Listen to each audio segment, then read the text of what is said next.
The girl simply applied a drop of eye drops, and in the next moment, everyone's gaze turned toward her. Their stares were unnervingly eerie. Amy thought there might be something on her face, so she quickly took out her phone to check. Unexpectedly, she locked eyes with a classmate sitting behind her. Everyone stared at her expressionlessly, their eyes fixed on her. Terrified by the scene, Amy hurriedly ran out of the classroom, only to find that the students outside were also staring at her. Faced with this bizarre phenomenon, Amy was utterly confused. She mustered the courage to ask a classmate why they were staring at her, but the classmate denied it outright. The response left Amy completely bewildered. What was even more unsettling was that people on the street were also staring at her, whether it was students taking selfies or mothers and daughters interacting. Everyone's eyes were on Amy. Things became even stranger when she returned home and turned on the TV. The actors on the screen were staring at her too. Amy was so frightened that she spat out her drink. The next day, Amy went out, trying to avoid others' gazes. She accidentally bumped into a boy, causing the eye drops to fall to the ground.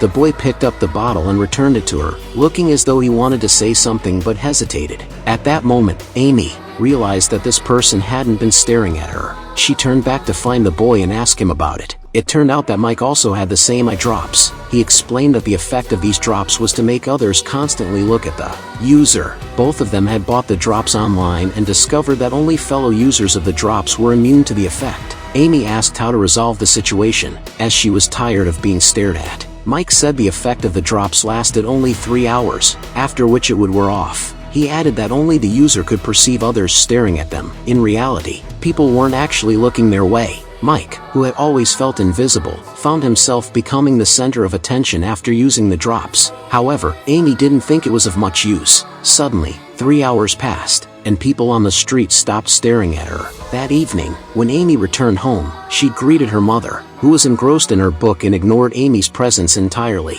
Amy thought of the eye drops and immediately applied 2 drops to herself. As the drops slid into her eyes, her mother walked out of the room, looked at Amy for a rare moment, and even offered to cook fish for her. Amy finally appreciated the magic of the drops. Gradually, she began to enjoy the feeling, which boosted her confidence. One day, she ran into Mike, who mysteriously pulled her aside. They went to the classroom, where Mike asked if she could give him the eye drops. Amy said she had already adapted to using them. Unexpectedly, Mike knelt down and begged her to give him the drops. This movie is called Sightline. If you're interested, you can watch the original film.